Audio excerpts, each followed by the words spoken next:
News or Snooze. Presented by Cinnamon Bear Bakery and Deli. You can find them right across the street from the Atlantic Union Bank Center. Next time you're in Harrisonburg, or if you live in Harrisonburg, be sure to check out Cinnamon Bear. Thank you to them for sponsoring News or Snooze this football season. Bennett, hit me with your quotes. All right, this is mostly just, I thought Bob Chesney, not that there's anything wrong with this, I thought he had a noticeable change in tone from previous Very. weeks. I thought he was more fired up. I thought he was a little more maybe agitated. I thought he was he was short with some people, maybe a little frustrated, which as someone who enjoys consuming it and like works in sports media, yes. Like I've been clamoring for this all year, man. Like the coach speak is going away and he's just saying what he's feeling, which is my dream. It's more from the Signetti book. So I'm loving it. But they asked him, the Breeze asked, and he was Hayden Hunley, right? Asked about Chauncey Logan's status moving forward. So he basically said, like, asking about injury and then just his status, his availability, because Chesney, and this is important context, Chesney had said after the Ball State game, because somebody asked where Chauncey Logan was, and he said, he's good, he's fine. So the assumption then being that he would play against ULM. Chesney talked about losing one-on-ones against ULM. Some of those are cornerbacks who were filling in for Chauncey Logan. So, like, his presence would have been potentially outcome altering, I think. Would have been huge. Okay, so he doesn't play in that game. So then naturally that's going to be a question on Monday. So he asks about it, and Chesney says, I don't know if I'm supposed to talk about that stuff. I don't want to really mention anything for those guys one way or another until they're ready to mention stuff. I'd have to just brush up on what I'm supposed to be saying in that moment. I have no clue. Nobody told me anything, he says as he turns to his right. And then his final part here, is that my job to alert everybody, go through the injury list? You said that not as snarky as he said it.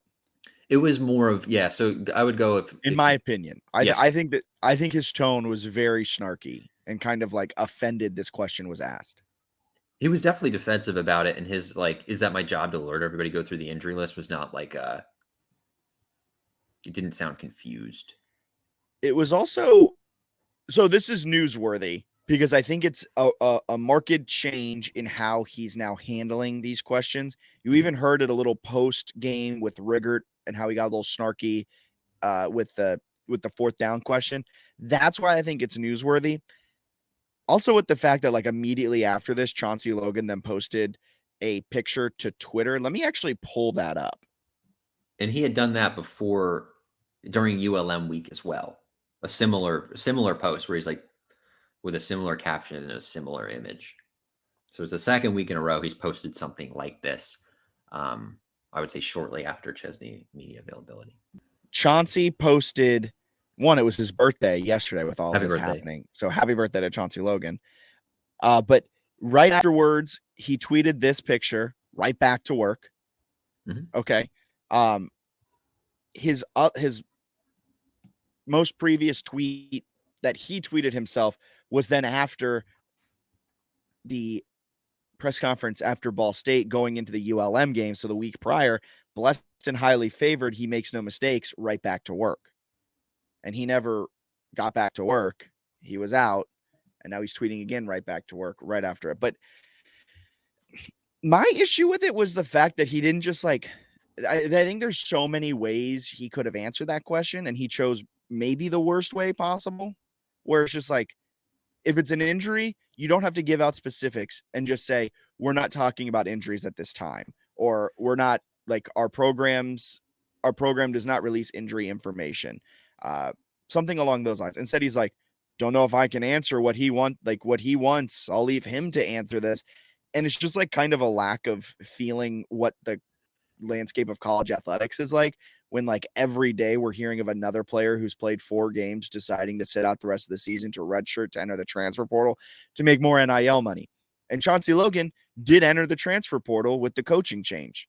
So there was some thoughts, I was included, that potentially that could be what was happening, because he didn't just come out and say, we're not talking about injuries. He was just like, I'm not answering that, or something just so vague.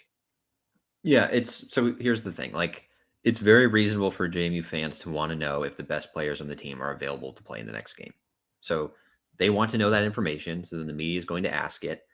I think it's easiest if you're a coach to just come out and be very clear about your statuses. So, and some coaches want the competitive advantage of not saying injuries, which is fine. Like, I think I'm fine with that. A lot of people understand that. Certainly from my perspective, I prefer if every coach was super open. We're going to get to a point where injury reports are mandatory across college football if you're playing at the highest level. The SEC and Big Ten both have mandatory injury reports, with the SEC reporting multiple times a week. So I would expect that to go across sports. A lot of that is for betting because sports bettors are often looking for inside information, and they're sort of asking these players like what their teammates' availability is. Guaranteed that's happened at JMU, where people have seen so and so in a class, like in a boot or something, gone to bet online and placed money like for or against the Dukes. Like, I'm sure that has happened. So like the inside information, people are always kind of looking for that. It makes sense to have injury reports, but the Sun Belt does not. Chesney does not have to give out any information on player availability, but they're going to ask. People want to know if Io Aday is going to play at running back. He hasn't played since the second game. He was supposed to be the best running back on the team, had 1,000 rushing yards in the American last year, right? Tyshawn Wyatt was like a preseason second team offensive lineman. Hasn't played this year. People want to know if he will play this season, just like they want to know if Chauncey Logan's going to play, just like they want to know why Carter Sweezy left the ULM game after 5 snaps and the left guard performance the rest of the game was not as good as it has been the entire season. They're all reasonable questions. I think if you're Chesney, the best way to handle it is to, one, either be like, we don't reveal injury information, like, appreciate you asking, but you're not going to find that out all year until Saturday. Fair. Or be like, just say player availability. I saw like Shane from the DNR had tweeted that it could be a HIPAA violation. No one's asking him to pull out Chauncey Logan's medical history and be like, when Chauncey was 8 years old, he had this surgery. When Chauncey was 14, his wisdom teeth were removed by this doctor at this time. Like, nobody wants to know that, or like what prescriptions he's taking. You can say if a player is available or not. That's not a HIPAA violation. So if you're claiming it's like a HIPAA thing, I think you're acting in bad faith. He could have been more clear about what's happening and squashed any potential speculation. It's also just very easy to answer that question, something along the lines of, we thought we were going to get Chauncey back for the ULM game. The injury or the situation, whatever word you want to put there, didn't resolve itself the way we thought. We don't know the status of any of our injury players until Saturday, or something along those lines, to kind of be like, he's injured, but we don't know when, like, but we're not going to give any more information with that. Like, he may be back this Saturday, he may not. And then I think the funniest thing of it all is then the 2 deeps are released, and then Chauncey's a starter, but he was a starter last week. Taji Hudson's been a starting wide receiver, but hasn't gotten starting wide receiver snaps or like targets. And it's just funny how he uses that 2 deep too. Like, he just does not use that 2 deep. Yeah, I mean, they seem more concerned about the reliability of 2 deeps in August, I guess. But maybe that's something that isn't as important midseason. I'm frustrated with how they've handled some of that stuff, because fans are going to ask, and then fans are certainly going to speculate if a top player like is leaving in the portal or whatever. I can't remember. I think he is. I think he's under the collective too, right? So I think they posted him. I want to say Chauncey's involved with the collective in some capacity. But it's like, people want to know. People want to know if the best players are going to play in the game, and that's fair for them to want to know. It's also fair for Chesney to want the competitive advantage of not saying. I just thought it was weird when he was like, is that my job? Like, yes, the head coach of the program making almost $1 million annually, it is your job to provide status updates on players. Yeah. Right? Like, yeah, no, it's just, is that my job? Do you want someone else to handle that? And I mean, like, I don't even care that much. Like, if it doesn't affect me, like, if I know that Chauncey's playing on Thursday, like, it's not going to change my week. I'm not going to like have a better Wednesday because Chauncey's playing. I love Chauncey Logan. He's like one of my favorite players and has been for multiple seasons. But I don't know. Like, it doesn't, like, if he just says, hey, I'm giving out that information on Thursday, everyone's gonna be like, okay. It also then just stops it stops the questions too, which seem to be like a thorn in his side. All right. So that one's newsworthy. What's next? Okay. I do want to talk about the music a little bit. Oh, well, my goodness. No, let's do the music. Did you tweet a full music quote? I tweeted Yes, let me pull it up for you. Let me I'll help find you it. I'll out. find it.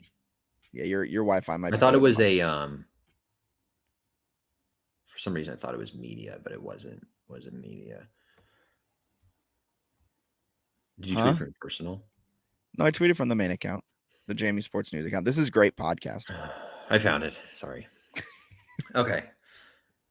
Chesney said that's something we're talking about every single day and working every single day. If we can get some louder music out here, I'm not sure. So Chesney was talking about pre-snap penalties, the false starts, and how there was music. He had also said post-game that it's a decent environment here. He said about ULM, there's music playing almost through the cadence. It was a loud setup in here. Thoughts on those quotes? That's something we're talking about every day and working every single day. If we can get some louder music out here, I'm not sure. That last part, if we can get some louder music out here, he kind of like looked and smiled. And that's more so saying, I think, like they want to crank the speakers up Yeah, as loud as humanly possible so they can get used to it. right. Um, with the ULM stuff, that's ULM, man. They said it was a reported 19.9 or something like that. So around 20,000 fans. That's not true because the entire upper bowl was empty at that stadium. But whatever. They had a very engaged marching band. Shout out marching band. They're typically your most engaged fans, typically your loudest fans. And they had a great marching band section that was set up on the side of the field that JMU was driving towards in the fourth quarter. That's massive for them. Yeah, they probably did play music up into the snap and things of that sort. And me and Delvin talked about this on To the House. Technically, you're supposed to stop like when Yeah. they come to the line of scrimmage, but you don't. And you push the boundaries. You waiting for the ref to either give you a warning, or sometimes I would imagine coaches talk with the band directors and are like, "We'll let you go until we get a flag." Like, because they will flag the team and Mhm. it'll be a 15-yard penalty. I'd imagine some coaches, maybe Brian Vincent, the way he's so like gung ho about community, may have talked with the band and be like, go up until they give you a flag. The referees never brought him in. So, okay, keep playing, play through the snap until you get in trouble. Like, that's a home field advantage. It's kind of worrisome to me that like they had that many false starts and like they weren't blaming the music, but it seemed like it was a scapegoat. Yeah, I think I go back and forth on this. My thing is I thought he took a little more heat than he needed to on this because they asked him why there were false starts. He then explained what was throwing them off and said they were going to work on it. And everyone's like, wow, this guy is okay with the false starts. And it's like at no point in his comment was he like, these are acceptable. They played music. What are you going to do? It was more of a like, they played music that maybe we weren't expecting. It threw off our cadence. We didn't adjust well enough. We're going to work on it at practice in X, Y, and Z. I thought it was a pretty normal response that people Yeah. were just mad. I think people were more mad at the false starts. So there's nothing Chesney could say other than like, standard is the standard. This can't happen, which is like a stupid quote that would have appeased people. Yeah. What's he supposed to say? Yeah, you're right. I think Shane Metlin had a great follow-up answer though, where he was like, you had these false starts at ULM, like you're going to be going to some very aggressive places like Boone. Hopefully Boone is able to host some games Mhm. with everything that happened after Helene. But App State's on the calendar, Georgia Southern, ODU, if they can like kind of turn a corner, they'll have fans there. If not, that'll be empty. But maybe empty stadiums are the issue because ULM did not have 20,000 people there.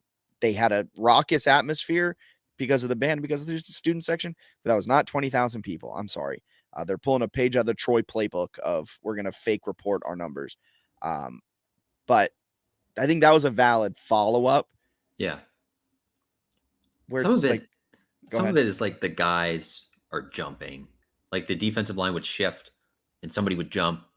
And like Chesney knows that, but he's not gonna go in front of the media and be like, well, they have to stop jumping. Like it's a really tough question to answer in a way that would please any fans. To explain away 5 false starts is almost impossible. That was my thing. Which I think the more concerning thing is less his comments about it and the fact that like they had 5 false starts. Yeah, you're not wrong on that one. All right, what's the last one?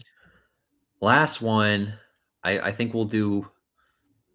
I'll do the post-game win expectancy, and whether you think that's newsworthy or not. So the stats award graph shows that JMU outplayed ULM, right? They had like 150 more total yards. They won the turnover battle.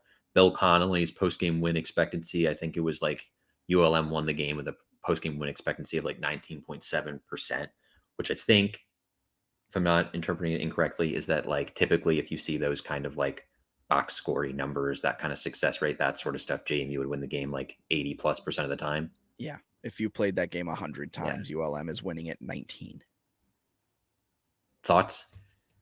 I think it's snoozeworthy, but it is fun. I mean, I do love my nerd stats, the advanced stats, all that stuff. It is fun to be like, oh, they did win the game in every statistical category, but the one that matters. Like, that's a cool like consolation prize. But you got to finish. You got to not have the false starts. You got to score more than 19. Yeah. Gotta finish. Can't give up defensive touchdowns, man. That'll kill you. Offensive touchdowns. No defensive touchdowns. You're right. Well, either. I mean, ideally.